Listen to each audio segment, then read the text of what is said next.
Kemudian disusul oleh ZPFC Kota Juang, tim yang dipresideni oleh Bapak Zulkifli. Lebu United FC dari Kecamatan Makmur, tim di bawah tangan daripada Posyo juga telah kami tempatkan di putaran 8 besar bersama dengan KLD 88 Muara Batu Aceh Utara. Sedangkan kemarin sore tim pesisir Selat Malaka yang pernah dinobatkan sebagai Raja Sepak Bola Kabupaten Bileng, PSPU Jangga, juga telah kami tempatkan di putaran yang kedua.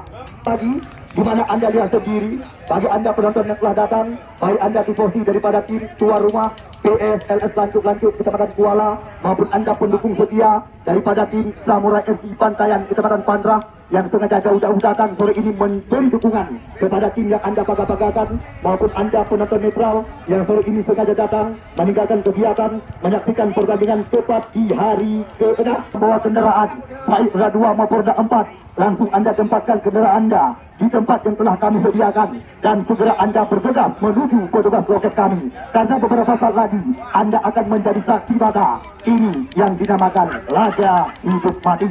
Satu tiket menuju putaran yang kedua sore ini kembali lagi akan diperebutkan oleh dua tim calon juara, Samurai FC dari Bantayan Pandra yang akan berhadapan dengan PSLS Lancuk Kuala. Bagi Anda penonton yang telah datang, Andalah yang akan menjadi saksi mata siapakah yang akan tampil di putaran yang kedua. Ya, Samurai FC dari Bantayan Pandra ataukah tuan rumah PSLS Lancuk Kuala yang akan diucapkan goodbye oleh panitia penyelenggara. Ya, selamat datang kami ucapkan kepada owner daripada Warkop Ule Gajah Kota Juang Birun yang sore ini juga menyaksikan jalannya laga. Ya, Warkop Ule Gajah juga ikut mendukung kami panitia penyelenggara untuk mensukseskan event turnamen sepak bola hari jadi PSLS Lancuk Kecamatan Kuala. Suryadi Karimudin, ya, Muhammad Mufadal Bedel juga akan diandalkan kembali lagi bersama dengan Alvin Abdul Halim, pemain yang masih terikat kontrak dengan Sriwijaya FC